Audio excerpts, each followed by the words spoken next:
In this clip, we're going to talk about something called design by contract and about mechanisms to prove things about programs. And I'm afraid this is going to involve some mathematics. We've discussed a couple of topics in this course until now.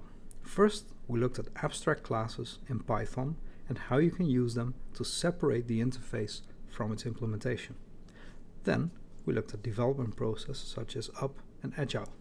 We talked about requirements engineering and object-oriented software design according to the Graph's principles. And finally, we've seen a few different design patterns based on those principles, such as the strategy and the abstract factory. And now for something completely different. How do you design correct software? This is actually a pretty philosophical question. What does it mean that software is correct? That there are no bugs, no endless loops, that it won't crash, that it does what it's supposed to do? A more formal way of saying that software does what it's supposed to do is that software meets its specifications. But who writes those specifications? And who says that those specifications don't contain bugs? Let's look at a simple example. Here's a function that computes the absolute value of a number. So I have a question. Does the function return a number greater than or equal to 0 for all possible values of x? How can we prove this? Or how can we disprove it? Let's go back in history a bit to answer this question. In the early days of computing, hardware was very expensive. For example, if you wanted to buy a UNIVAC machine in the 1950s, it would cost you more than $1 million. And this machine is outperformed nowadays by a modern Wi-Fi router. After the 50s, things started changing. Hardware became much cheaper and software became more complex. So the cost of software development started to rise. This was also noted by a famous Dutch computer scientist, Edgar Dijkstra. He explicitly mentioned this problem in his acceptance speech of the Turing Award. So, what to do about this? Object-oriented programming was not yet a thing at that time. Dijkstra was a proponent of using structures and control flow in computer programs, such as if statements, for loops, block structures or functions.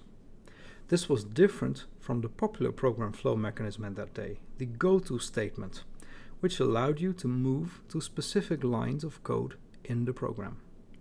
This was used, for example, in languages such as BASIC. Dijkstra coined the term structured programming to reflect this idea. Together with other computer scientists such as Tony Hoare, he made major contributions to that field. In order to battle the complexity of code, Tony Hoare came up with a logic language to prove things about programs. This is called Hoare logic. A Hoare logic statement has three parts: a precondition, P, a program, C, and a postcondition, Q. You read a Hoare logic statement as follows. If a certain precondition P holds at the state before a program C is executed, then the postcondition Q will hold afterwards, or the program C does not terminate. Here are a few examples of Hoare logic statements. In Hoare logic, an assignment is denoted using a colon and an equal sign. So, which of these statements is real? And which are valid? Let's look at the first one. The precondition is that x is larger than 3. Then we run the program, which adds 1 to x. The postcondition then is that after you run that program, x will be larger than 4. This is a valid statement. If you add 1 to something that's larger than 3, then the result will be larger than 4. The second statement is not valid. Suppose that x is 5. Then the precondition, x larger than 3, holds. If we run the program, x will be 6. since we add 1. The post condition, x is larger than 40, doesn't hold in that case, so the second statement isn't valid. The third statement contains a program that has two operations. First we assign 4 to y, and then we assign y to x. So regardless of the x we choose, the result will always be that x equals 4. This means the post condition is correct. The precondition is also correct, because this is regardless of the x we choose, but it's stronger than needed. The post condition holds for x larger than 3, but also for all other x.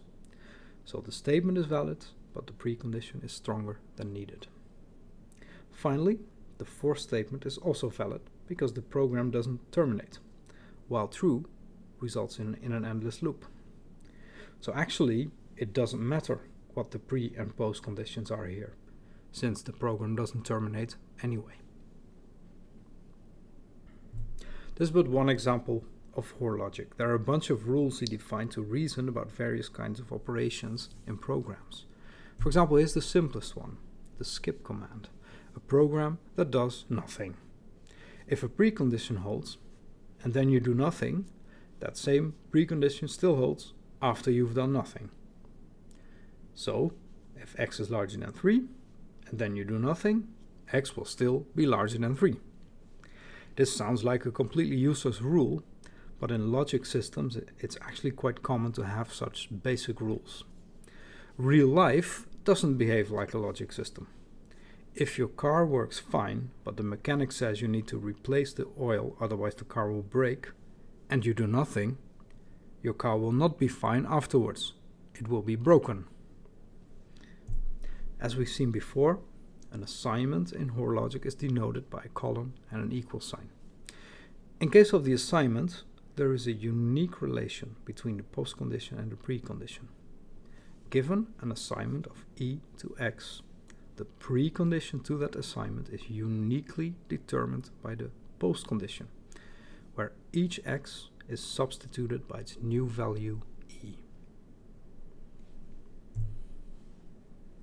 For example, if we have the program x becomes x plus 1, in other words we add 1 to x, and the post condition that states that x is less than or equal to a value n, we can derive the precondition by replacing x in the post condition with the value it is assigned, in this case x plus 1.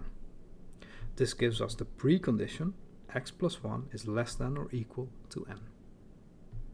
Intuitively, you can interpret this as if something is true about x after we've assigned it a certain value, then this something has to be true before about that value we want to assign to x.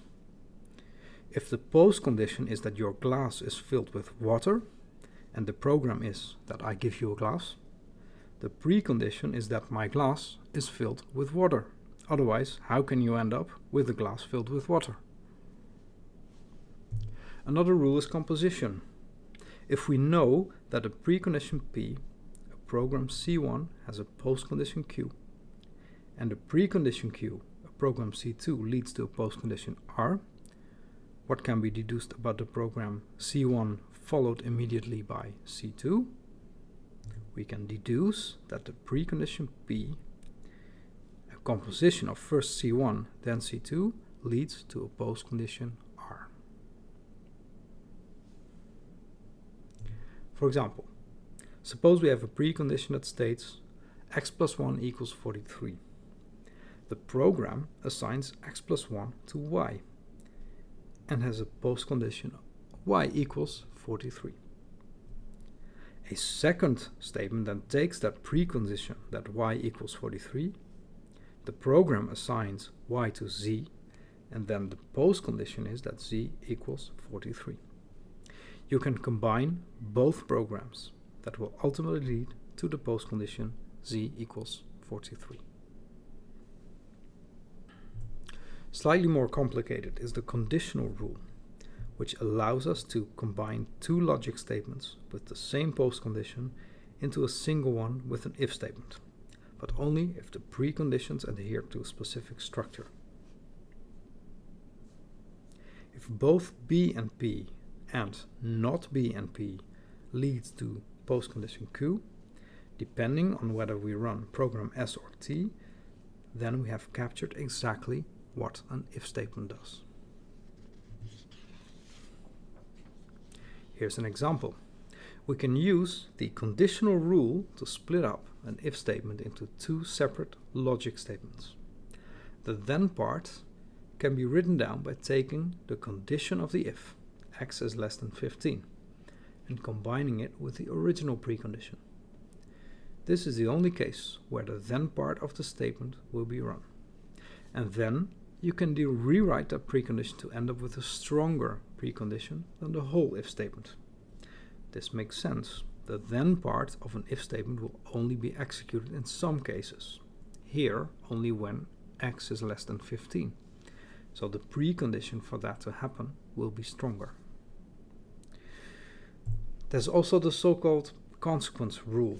If we know that a precondition P1 leads to P2, we have a program S with precondition P2 and postcondition Q2, and Q2 leads to Q1, then precondition P1 followed by that same program S and the postcondition Q1 is also valid.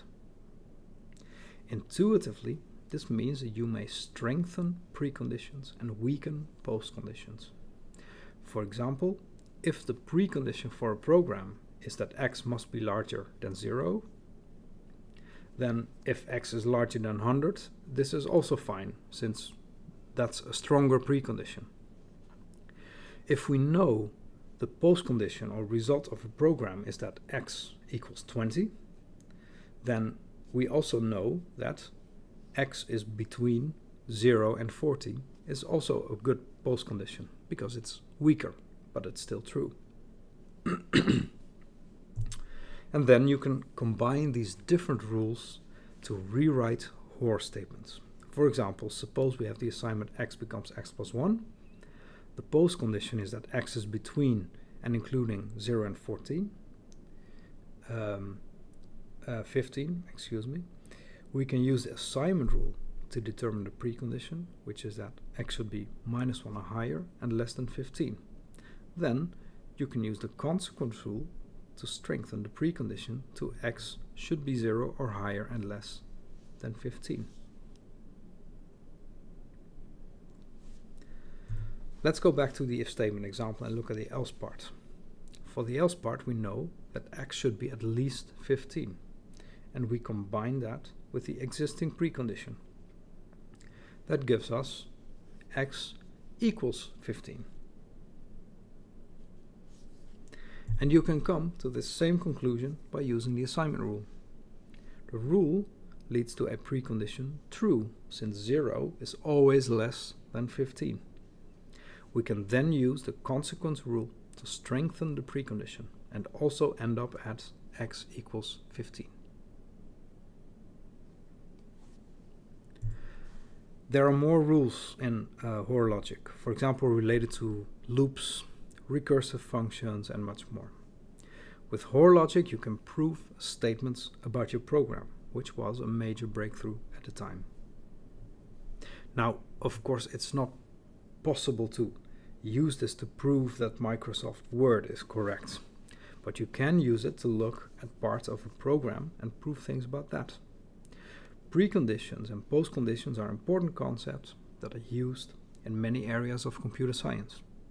For example, the design by contracts or code contracts methodology uses them to write more robust software.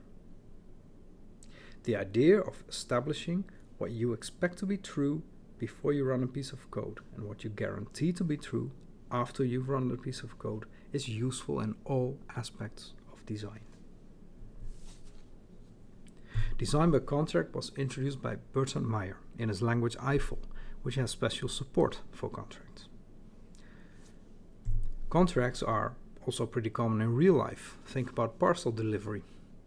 If the customer adheres to the obligations or preconditions, then POSTCONDITIONal will guarantee certain benefits or postconditions.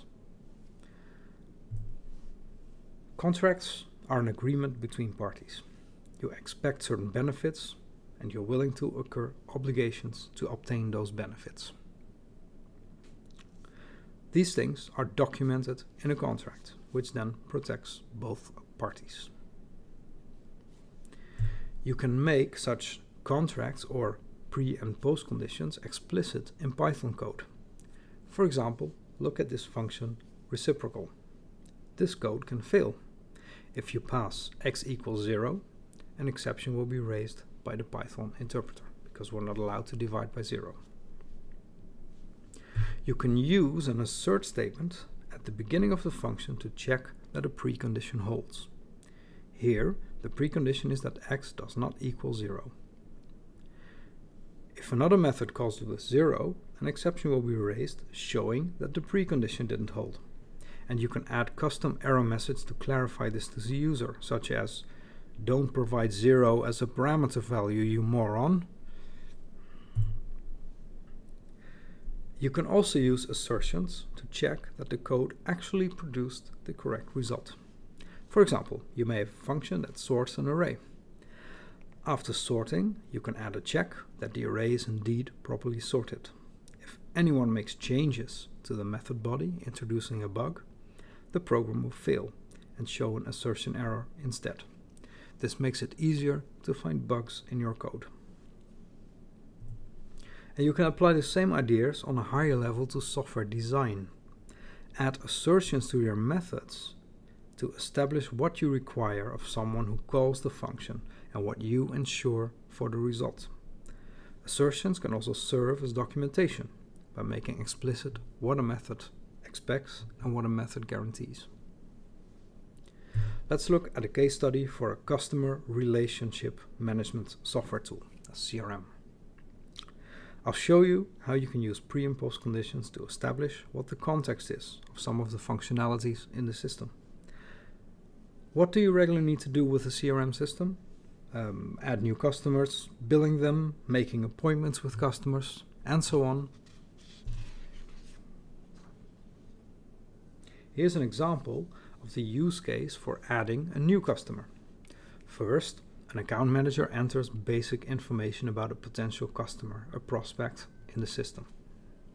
The system then adds the customer to a database and returns a unique ID.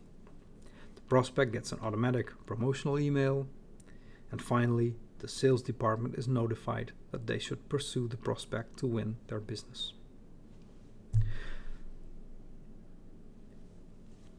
You can now associate preconditions and postconditions to this use case. So pause this video and think for a moment about what those could be in this case. Here's a few that I can come up with. A precondition is that the customer is not yet in the database. There is a live connection to the database, and the account manager has permission to add new customers. Examples of postconditions are that the customer is stored in the database and assigned a unique ID, the customer has been sent a promotional email, and so on. What's the advantage of adding pre- and postconditions to use cases? Well, it helps developers understand how to develop the feature and what the edge cases are. It's a first step towards automatic testing. It also forces you to think about all the cases and the different flows that can occur. Overall, this leads to defensive programming. You assume your users are out there to get you. Don't trust any input. Check preconditions as soon as you can. Do not change a lot of stuff in the database and then find out that the request was actually not permitted. Finally, document these assumptions so they are clear to everyone. Here's an example of how to add pre- and post conditions to the CRM customer add use case. We have an add customer method, which you see here. So what are the preconditions? Well, we should have essential data about the customer, otherwise we can't add them. Also, the customer shouldn't exist in the database already. So you can add assertions to check these preconditions. Do that before you run the rest of the method body, to minimize breaking things and having to roll back operations you already performed. Similarly, post conditions are added after you've performed the operations. Here, for example, you check that the customer now indeed occurs in the database.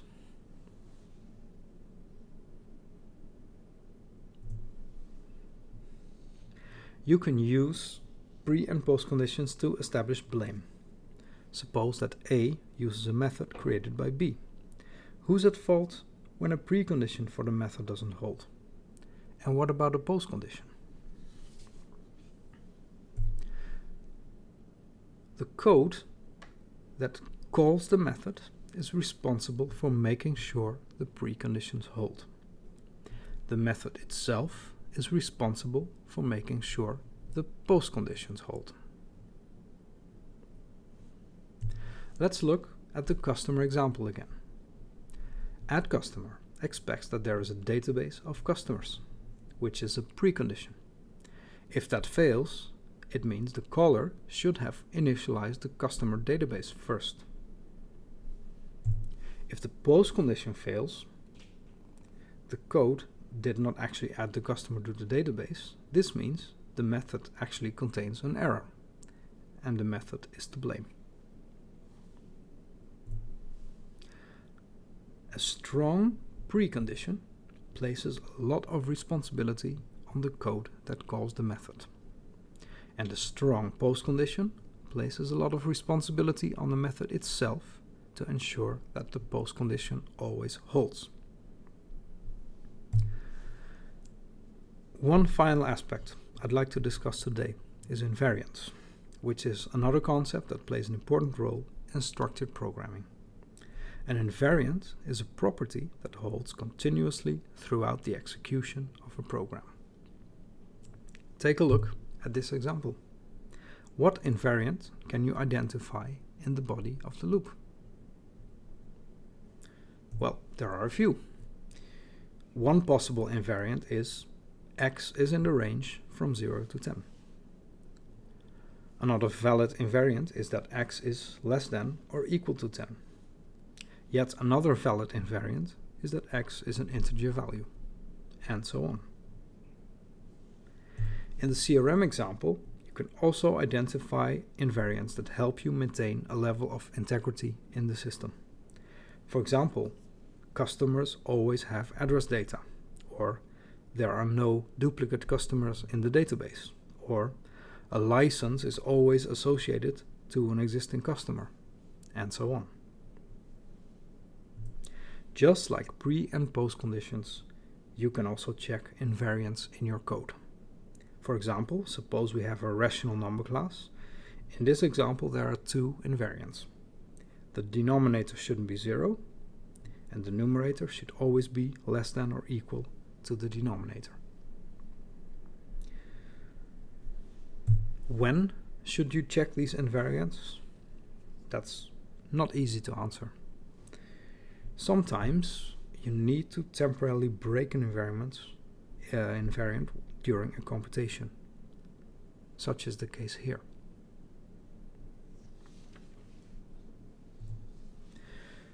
Commonly, you would check the invariant at the end of each method call to avoid such problems. When you're using inheritance, you need to be careful with pre- and post conditions. Suppose you have a collection class that has pre- and post conditions associated with the sort method. You then define a subclass, shape collection, that overrides the sort method.